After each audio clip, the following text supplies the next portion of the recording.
Welcome everybody to another edition of Mind-Boggling Concepts in the Torah. This week's Parsha is a double whammy, Matos, Masay, and we're finishing the book of Bamidbar, headed into Devarim. Ooh. As per usual, put down any sharp objects and don't get too close to the camera. We don't want to spread any of those diseases. So let's get. We've got some great material tonight. Gonna keep you on the edge of your seat. I think we'll start with something that Rav Yaakov Weinberg said. I heard him say, which is mind-boggling stuff. Mind-boggling, which fits the parsha, which fits the theme that we talk about. Mind-boggling stuff. So the parsha starts off, Matos, chapter. You want to follow along, chapter 30, verse 2. Or we'll get to verse 3, the second verse in the parsha, which is mind-boggling in itself. The chutzpah of the Christians who put the new chapter, Parshas Matos, as starting on verse 2. Yeah, I was going to ask him, does that happen anywhere else? That's strange. It happens a fair amount of times that they make these breaks.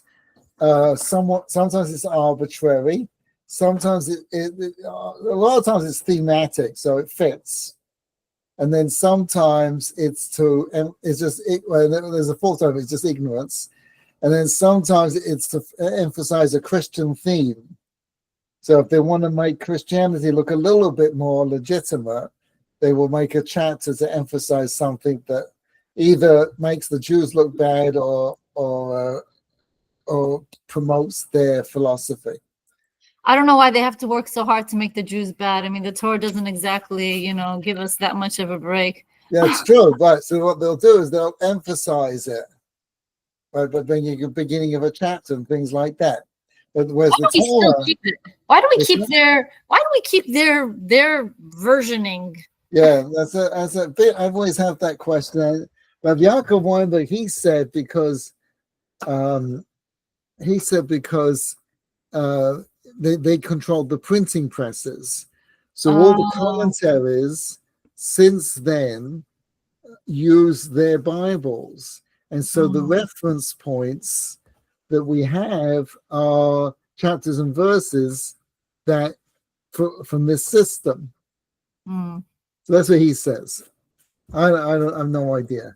They did try. I remember they tried. It was I have one, a Jerusalem Bible, and they tried putting Jewish chapters of it. I don't know why it didn't stick, and no one else went with it. But they gave it up. Shame. But anyway, getting back to our story. So we're in verse 3. So it says there, Ish ki yador neder. You see, if a person makes a vow, LaHashem, to God, or shivur, or makes an oath, la'asur isa, to forbid something on his soul, lo yechel davaro, he should not profane his words. Right? You see that? Mm-hmm. Now, this is an incredible, important idea, because when the Christians, just on a roll now about criticizing Christianity. So, sorry, any Christians, Catholics here? I don't know. So I don't think so. So Christianity. So Rav Nach, this was a big theme of Rav Nach. That the Bible, the Western understanding of Judaism, it's Christianity is made up of 3 streams of thought. Classic Jewish ideas, like love your neighbor like yourself. They're very meaningful. Don't steal, don't murder, etc., etc. Classic pagan ideas, right? You can have relations with women. God can have relations with women. Right? That's a classic. Those are the Greeks and the Romans. They all believed in that junk, right? And then you have classic Jewish ideas that they got wrong, right? And this line, this pasuk, is one of the biggest, and it corrupted Christianity, and it is still to the day It's corrupted the Western world. I'm not following. What do you mean? What did they do here? How did they mess it up? I don't even know. That's the build-up. Right now, we're going to get the shark coming out of the water. Dun, dun, dun, dun, dun, dun. You can tell how patient I am. That's good. That's very good. You should be impatient for truth. It's very good. It's a good meter to have. So what did they how did they translate this word? Profane. You should not profane his word. Now they had a problem with this word, chol, because it's the opposite of kodesh. Like we say on Motzi Shabbos, God divides between the kodesh, between the 6 days a week and Shabbos, between day and night, right?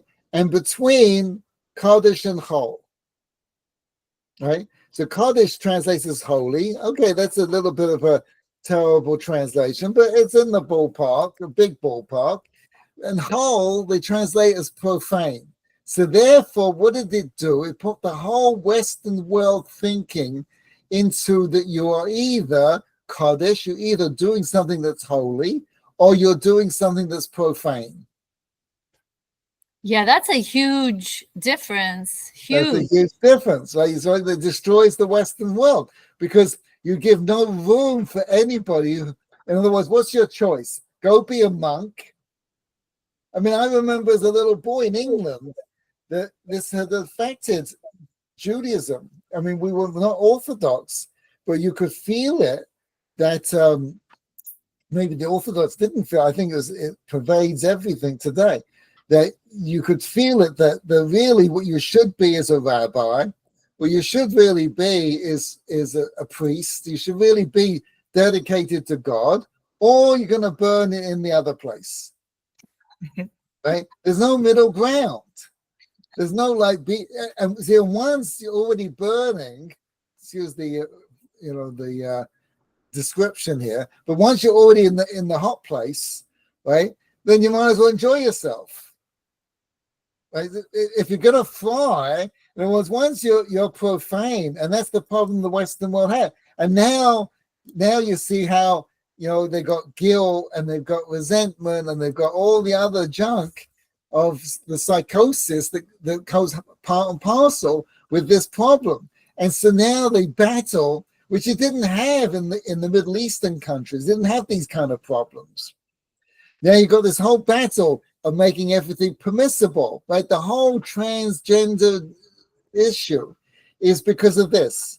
Because what you've done is anything that is not proper is profane. There is no middle ground. So the guilt that people feel. So how do you deal with guilt? So I mean, I don't prescribe to this methodology, but nevertheless, it was it's not unreasonable to say, well, you make everything permissible. They don't know how to make anything like. There's a right, there's a wrong, and there's a middle ground. There's a gray area, and the gray area is fine. They don't know how to do that because they misunderstood this word chol, this word profane, this word that's translated as profane. It doesn't mean profane. It means like ordinary, like mundane. It means mundane, exactly. The word chol in the Hebrew word chol is the same word for sand. Yeah. Now this is a fascinating thing because Hebrew is a designer language. Like you've heard of designer clothes. Well, this is a designer language. The Rambam says that all languages are haskamat ha'amim. We agree to call whatever it happens to be. So we call these glasses and this a table. We could just easily call this a table and that glasses, as long as we all agree. And that's what it is. I remember as a little boy in England, there was the new thing. The new thing out was a television. I mean, television was before was already old, but it became very, very big when I was growing up. So the BBC put out a competition. What are we going to call somebody who watches television? There was a radio listener, but what is a television? What do we call? What? That's what it became. But they asked, I remember them asking, send in and they would do this regularly on all, the British and the English is like, they're very important. They take English very seriously, right? You don't realize. I never realized it till I go back and visit. And all the game shows are built around words, crosswords, and things like that. Right? It's all words because they love the English language. So they don't realize how different it is. They don't have that in America and things like that. They have a few, but it's not the same. It's not the same obsession that you have in England. So every time a new invention came out, the BBC would come up regularly. And what are we going to call this thing? Right? And they need, because you've got to be serious. Like we need an official name, right? Official name. Like, what are we going to call this thing? Right? So I really digress there. It's like my occupational hazard. No, but we love your digressions. We learned so much. But anyway, so talking about English, you've heard this in my book, right? It's fascinating that the English has the only non-group is a Gentile. They have no word for a non-group in the English language. There's a billion Chinese. There's no word for somebody who's not Chinese or someone who's not English speaking, right? But there's a word for somebody who's not Jewish, Gentile. Now that's a Gentile creation. The Gentiles created that word,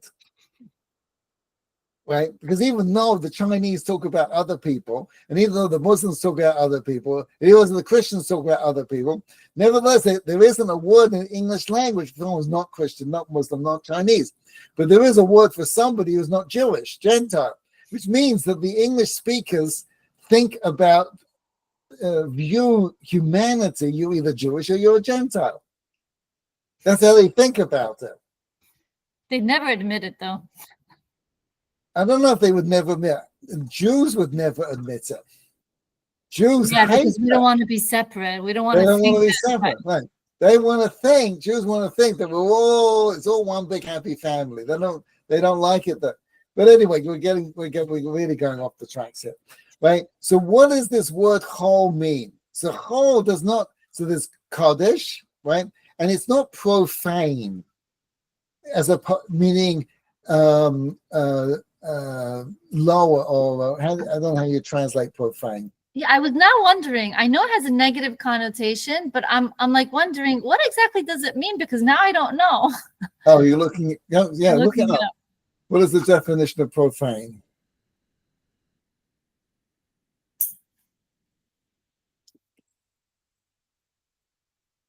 I think it means sullied. What's that? Sullied. Oh, sullied. Right. That's I think it means much more worse than that.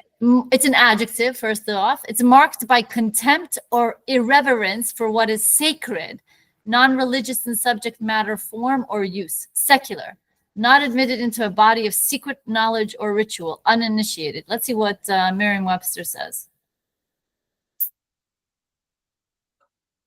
To treat something sacred with abuse, irreverence, or contempt. Another word, desecrate. Right. To debase by a wrong, unworthy, or vulgar use. Yeah, they took it and they added so much negative. Right, because that's what the word means. Yeah. Right. And understandably, because if you've got something that's holy, then you have to have an opposite. Right. Right, unholy, and that's how you would think about it. But that mistranslation has created a psychosis in the Western world that is still plaguing us till today. And unfortunately, it affects. There's a great story. Everyone should read it in the Tanakh about Yeshua. So when Yeshua took over, he engaged in a number of battles, and in one of the battles, somebody took something they shouldn't have taken.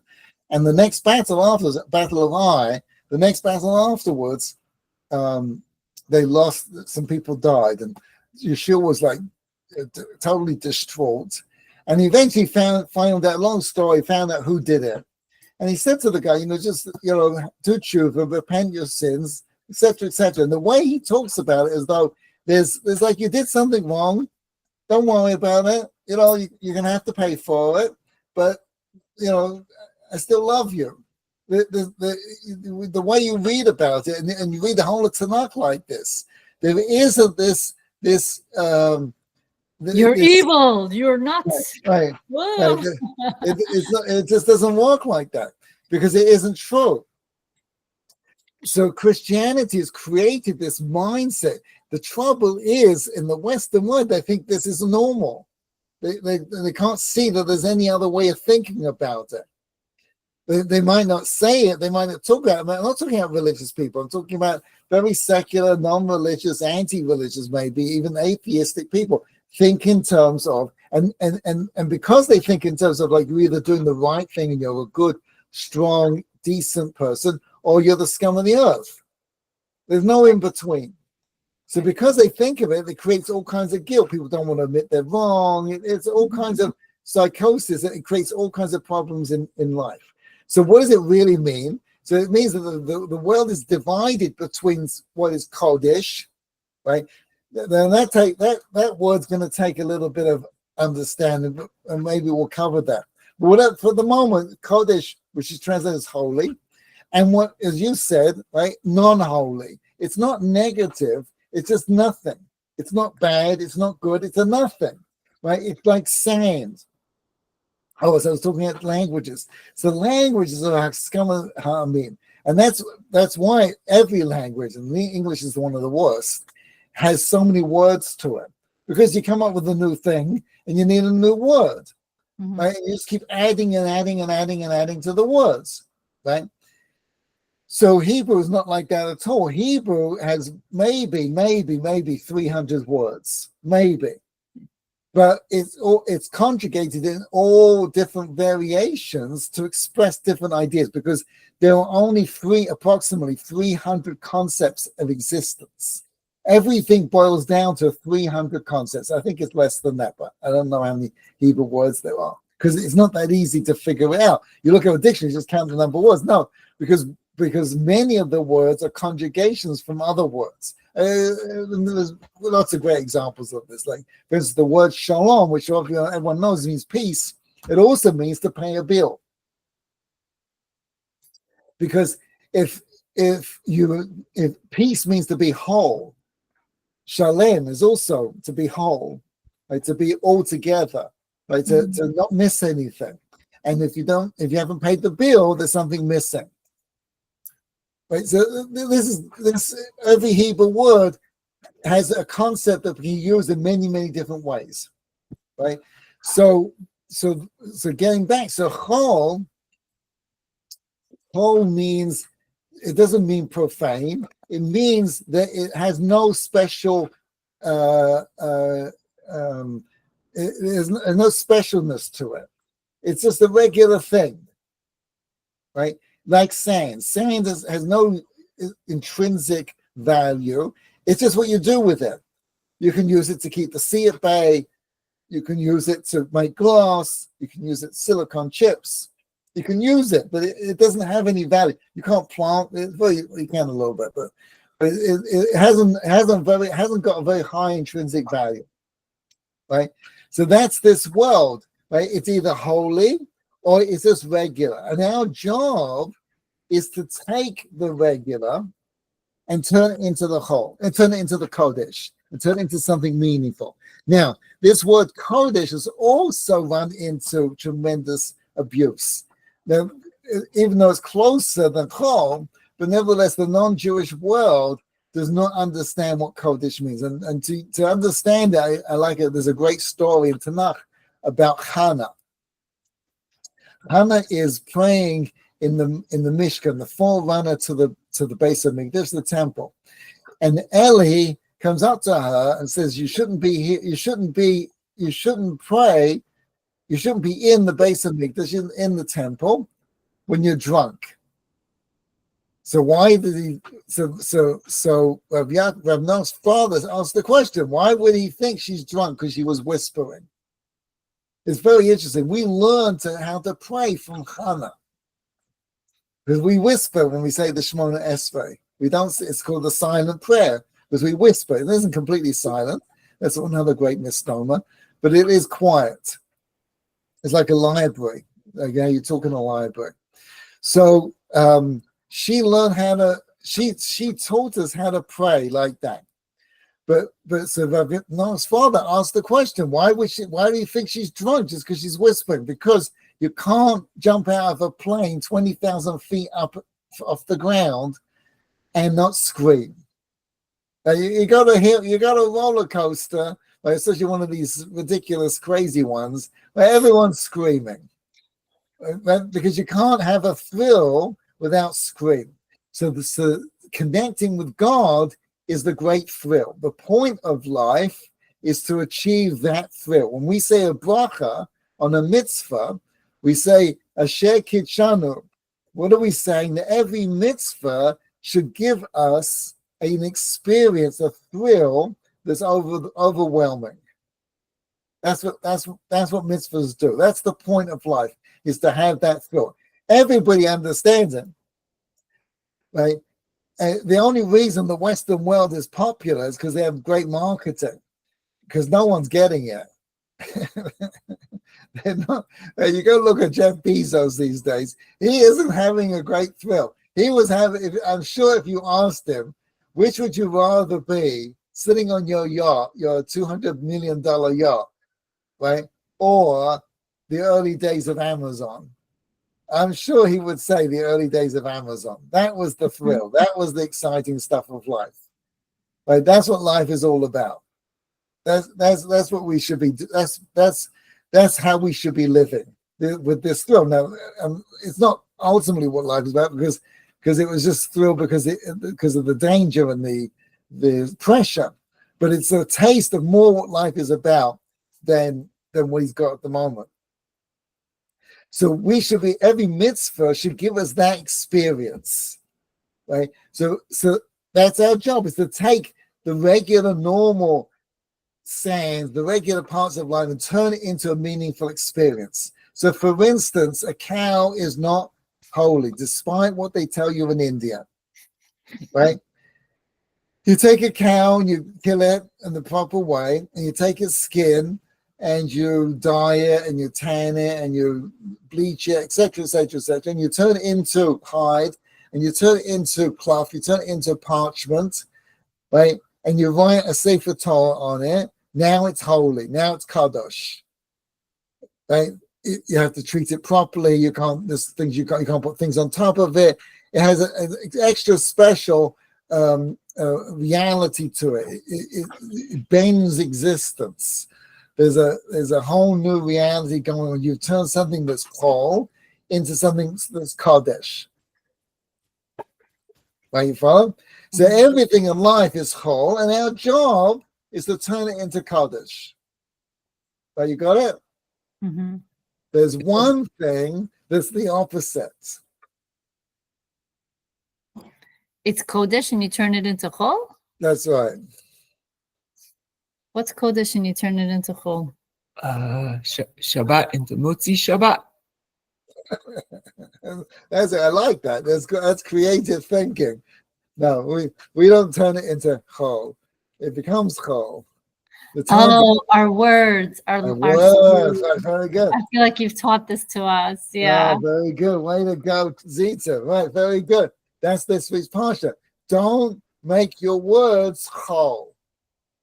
And words are kodesh. Right? Don't make them chol. So what does that mean?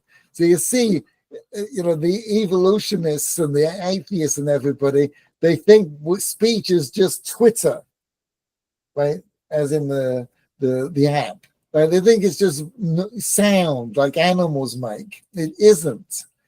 Words are kodesh. Don't make them chol.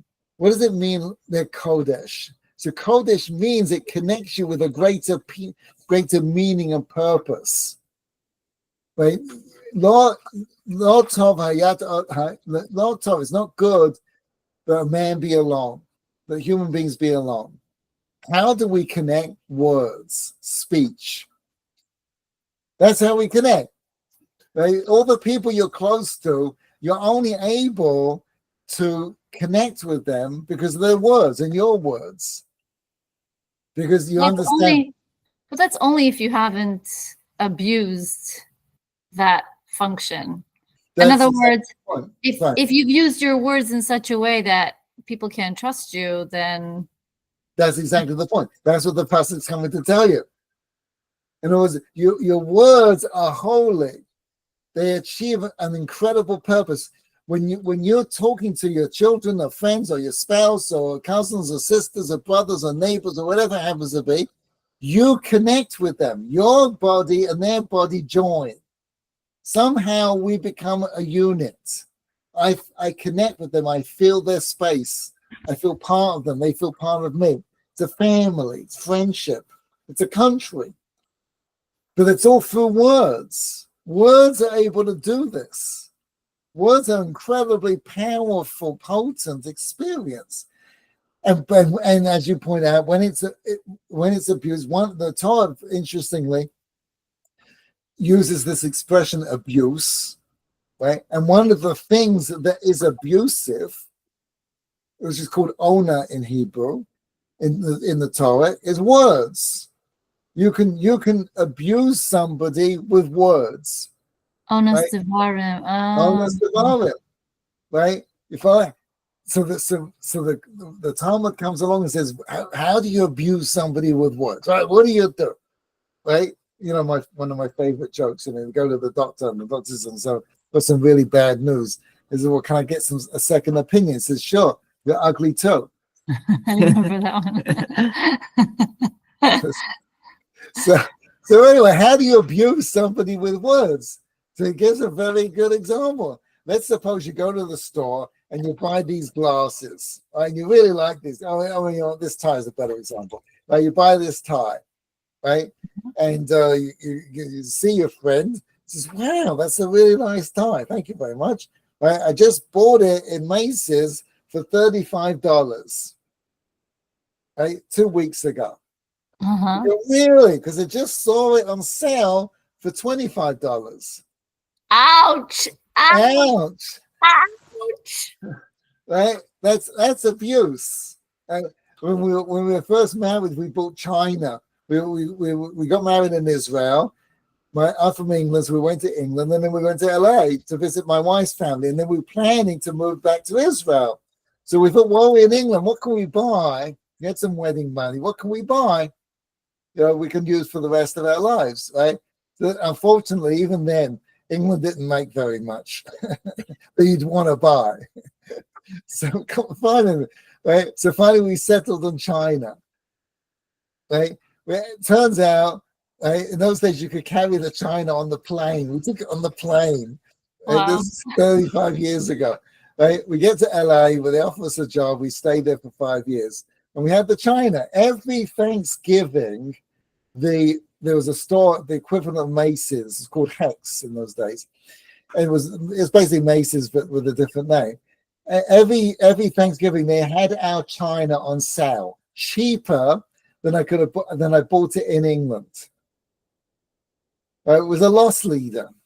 But somehow they loved selling that China. Their double display. Buy this China on sale. It was so annoying, right? But Hashem was talking to you through that China. What was he true. saying? I don't know. That's a very good point. What it's saying is how don't be careful of your words. Right? Abuse is painful because you remember, right? Even though that $5 you saved on the tie or that $25 you saved on the China means nothing to you. Like that's not going to make a difference in your lifestyle. It's not like you're going to say to the kids, well, you can have peanut butter and jelly tonight because we just saved $25. It's not going to make a lot of difference, right? So nevertheless, you still feel it. Right? It's like, you buy oranges or apples or whatever it is, right? And then you see it's on sale. You just spend, right? Or gas, same thing. You drive gas and you see like it's 15 cents cheaper or 5 cents cheaper. It's gnawing. It digs at you. That's called honor. That's called abuse. Why is it abuse?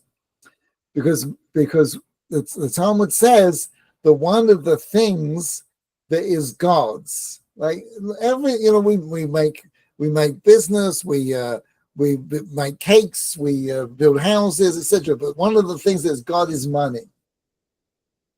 But money belongs to God, which is, it's a very strange thing, but I've never heard any economist explain how is it possible that there's more money in the world? Where's all the money coming from? You just print it, right? And but people getting richer and richer and richer. It's not, you think it's like there's a limited supply, right? And you can dissolve it, liquidate it, and make it inflation, make it cheaper. But there's a limited supply basically, and just more and more people have more and more money. How does it work? Because money comes from God. It's ultimately, you can go to work and not make money. You can not go to work and make a lot of money. There's a certain rhythm to it and a certain recipe to it, but ultimately there's no rhyme or reason. It's the tremendous art. You see people who work really hard, it's very, very smart, and they don't make money. And people, the opposite, they make fortunes. There are a lot of people, there's a reason to it, but a lot of people it's not. So, but anyway, so there's onus devarim in money, because you connect with God through money. So there's a sense of abuse with it. It really hurts. You take it personally. Well, that's getting way off topic here. So words, right? Words are holy. They have kedusha, meaning they achieve something beyond the physical aspect of the sound waves. They allow us to connect as people, as one human being to another human being. And that's why abuse is so powerful, right? Because it's not just words. It's not just sound waves. It's actually the emotion, right? In the same way, you take a knife or a bat and you hit somebody, right? A word hits somebody in the same way, if not more so. This explains something somebody said. And now I understand why they said it in that way. It's because they do not want to connect. And so if you use words of connection, that feels like abuse to them. 100%. Right, because they got something they're hiding. Bingo. And they know words connect, and they don't want to be exposed. Bingo. Wow. It's threatening. Wow. So the Torah comes along and says, don't profane. Because once you now use your words, like you take a Sefer Torah and you revert it back to a cow. A cow's not holy. Once you take your words and you make it something that's chol, not profane, but you make it something that's just regular. It has no meaning. You've lost your ability to connect. And unfortunately, in today's world, I don't believe, I believe that America, the Western world, had understood the value of a word, of saying truth.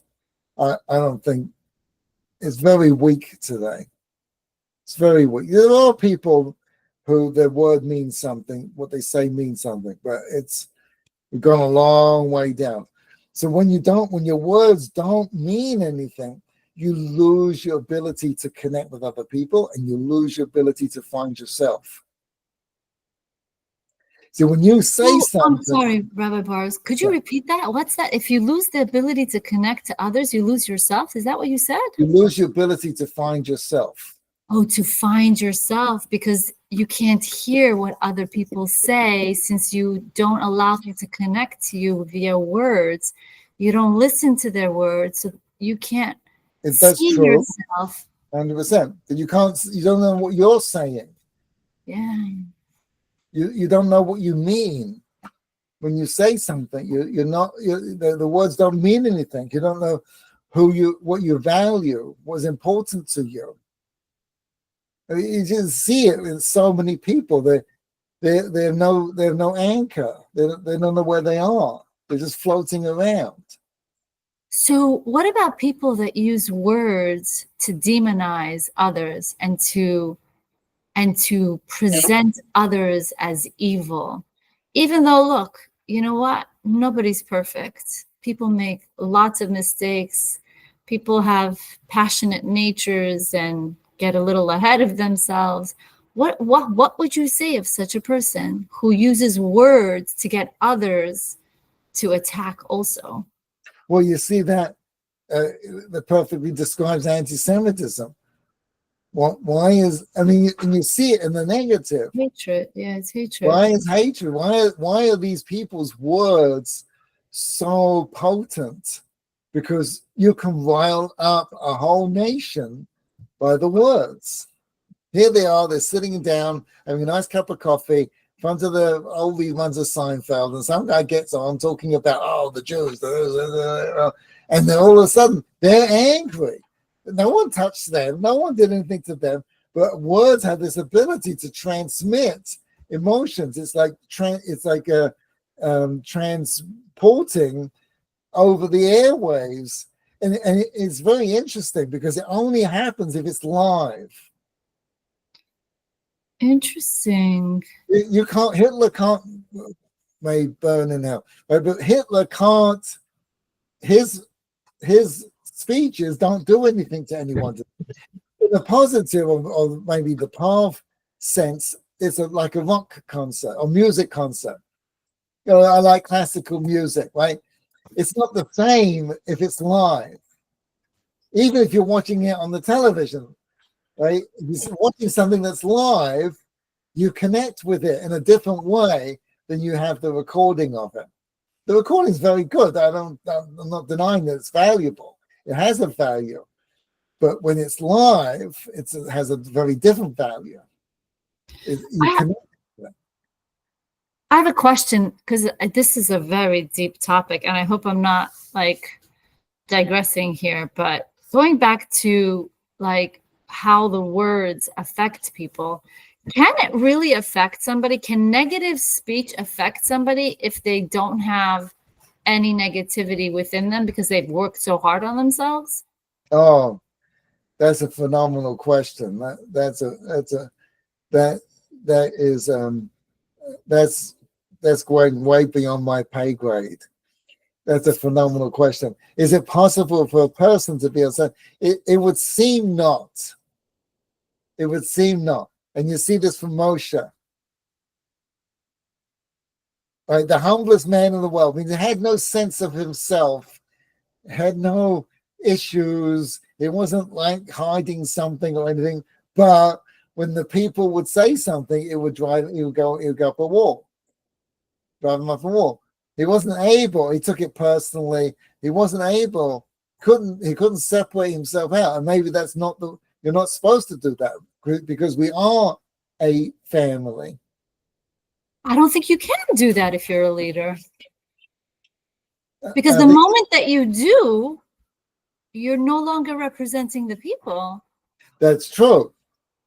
You know my story of my father-in-law, may rest in peace, right? And his grandson told him to stop smoking. My father-in-law was the only one in the whole family who smoked. Everybody was on his case. Nothing got through. They went to pick up his grandson, my son, when he was about 3 or 4 years old, and he said to him, "Grandpa, you smell." He might have said it a little worse than that. I don't know. But those words got through. That's the famous story of in the Talmud of Rabbi Eliezer ben Todaya, right? He went to see he saw every prostitute there was. He went to see this one prostitute. She said to him, "You're the worst human being I've ever met. I've never met anybody so debased as you," right? And it hit him hard. And he went and he did tshuva, and he went to Gan Eden. He went to the good side, right? So her words got through. Words can do that. They're words of realities. They're not just sounds. It's not like it was. I have a picture on my phone, right? We're seeing each other in a picture, right? You are not in my computer. We understand that. right? No science fiction going on here, right? Twilight Zone, right? You are not in my computer. My computer is just recreating a picture of you, but you aren't here. I'm not there. We will understand that. Words are not like that. You're not taking the sound waves, right, and just reconstituting it in your brain. And the same way with a picture, when you're looking at a tree, you're not actually seeing the tree. You're taking the light that's hitting your eyes. The eyes transmit that as electronic waves, send it up nerves into your head, and your brain reconstitutes it as a tree. So you would think, I'm not seeing a tree. You are. You are connecting. The Almighty created the world in such a way. You connect to the tree. And that's why you feel differently when you're in the tree. But you don't feel it when the person's dead. Because then the neshama doesn't go through when they're dead. They have to be alive. They have to have a live concert. They have to be speaking now. Remember George Bush after 9/11, he stood up in front of Congress. Everybody's listening. What is he going to say? And you could feel the earth shake with his words. Right? Because it was live. It was real. It was right there. His words transmitted all over the world. Right? Please God, 120 years from now, they'll look back at that speech and go, oh, that was a nice speech. Well, meaning, how did that motivate? They won't understand it. It almost sounds like what you're saying is that because we have a need to connect, and the way we connect is through our words, when there is a need for that connection, we are basically vulnerable to whatever is being said to us. That's true, but it's not a fiction. It's a real thing. Right. You really are connecting. Like you are experiencing that person in your head. See, this is the whole premise of the Matrix. The Matrix basically said, it's not real. You really don't experience anything. And therefore, if we connect you to a wire and send you the same signals to make you think that you're actually talking to someone, you won't know the difference. It's not true. You would know the difference. It's not real. You can't be connected to a computer and think it's real.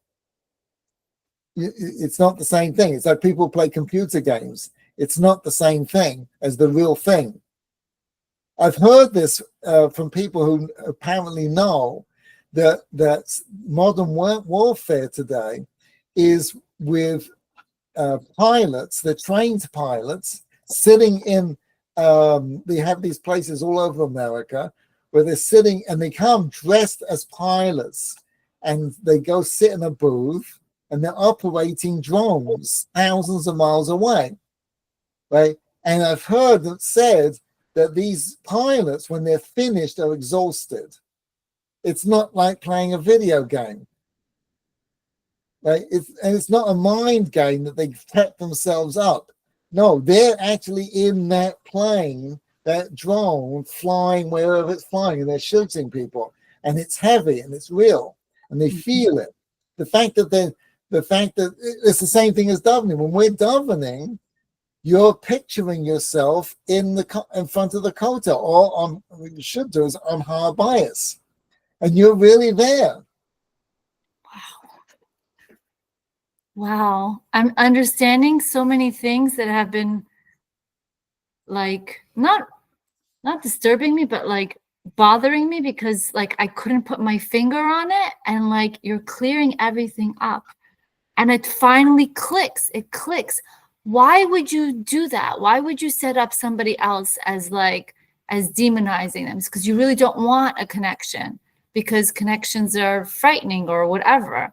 And if you've had an experience where you felt a lot of pain associated with losing a connection that was very important to you, then you're going to find every which way to push people away from you.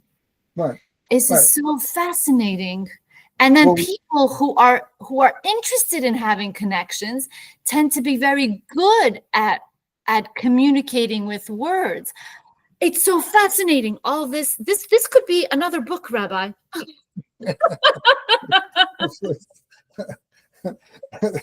We haven't finished the last one. We're getting there. We're getting there. We're getting there. We're getting there. Right. But that's totally true. See, we live in the Western world. They imagine you can hide. I mean, this goes all the way back to Garden Eden with Adam. But we think there's an outer self and an inner self, and we can pretend that the inner self is secret and distant and private and can't be touched. And somebody who's got an inner self that has been that's in pain, and we don't know how to deal with it. We just bury it. We just cover it and just keep everyone away, and just gets very painful. And it's very interesting. What's that? It's like what you said. It's what you said earlier. You said that you can't find yourself, right? Yeah. You can't find yourself. Why? Because you're buried and you're not able to connect to others through this medium that was abused. And so it doesn't matter how you got there, but now this fits right back to what you said in the beginning, which was it's not good for man to be alone. Right. And that's exactly what happens to a person when they do that, when they use words to push and to protect that inner self that's afraid of feeling the pain of whatever it is they refuse to feel. Right, exactly. Now, this really ties into AI. How so? So you see, we're coming into the period of the Mashiach, the final stage of the perfection of humanity.